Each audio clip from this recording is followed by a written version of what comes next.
Look at this guy. Isn't that pretty?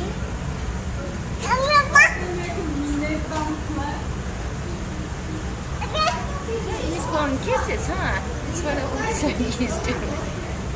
Look at that one. That one's pretty.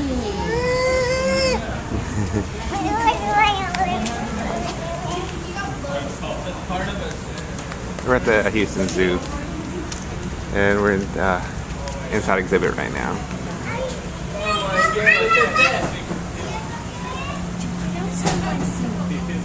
We're about to see some piranhas during their feeding time.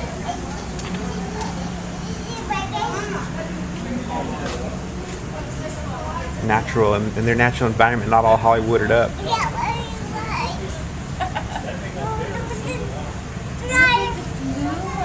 you want to sit up here so you can see? See, look at those orange ones. See the blue ones? You want to get them, huh? You want to get them, huh? Look at that one eating. Look at, they're eating. You see that? You want to feed them? Say, here you go. Hey, fishy.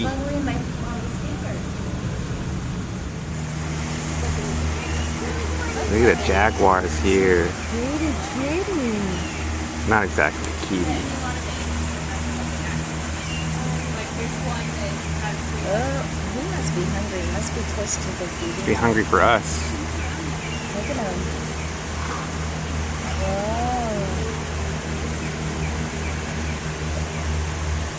Look, he's a Good morning. How are you guys doing?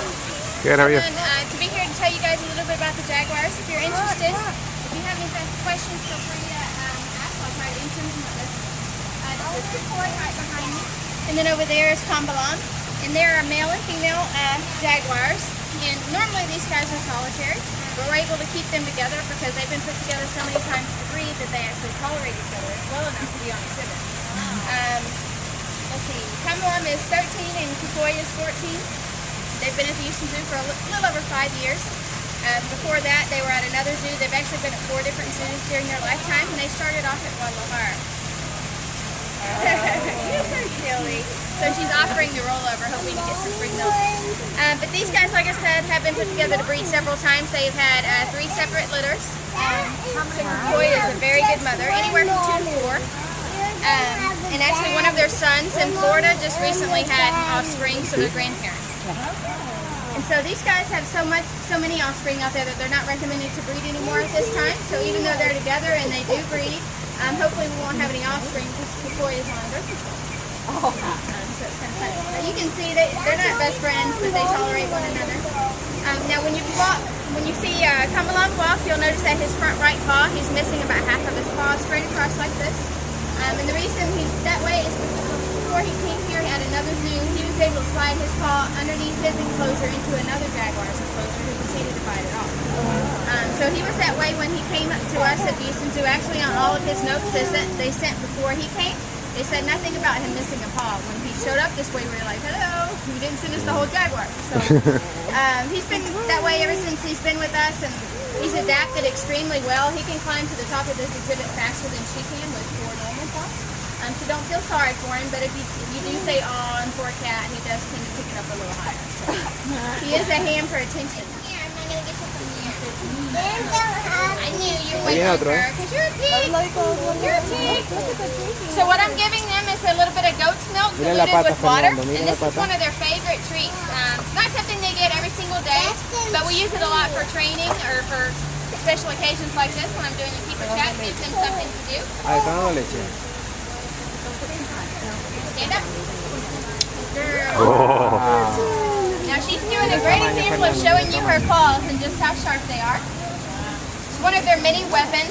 Their strongest weapon probably is their jaw strength. If you look at their jaws, they don't look like any other of the large cats. Their jaws are very wide and big in size.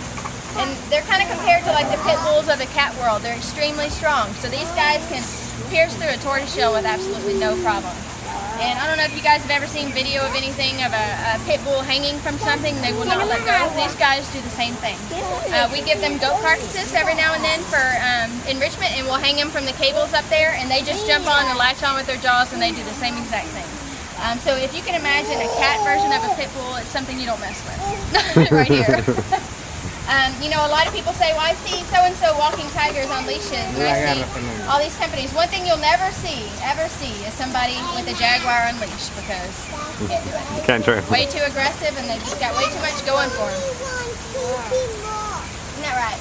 And these guys don't weigh all that much. I mean, Kamalam actually weighs the same exact thing I do. I'm not going to tell you what that is, but you guys can guess. Kamalam and I weigh the same exact thing, and Kokoi's just so slightly heavier. Poor thing, she's a female. She's had a couple of kids. Can't get rid of the extra weight. She's the same way.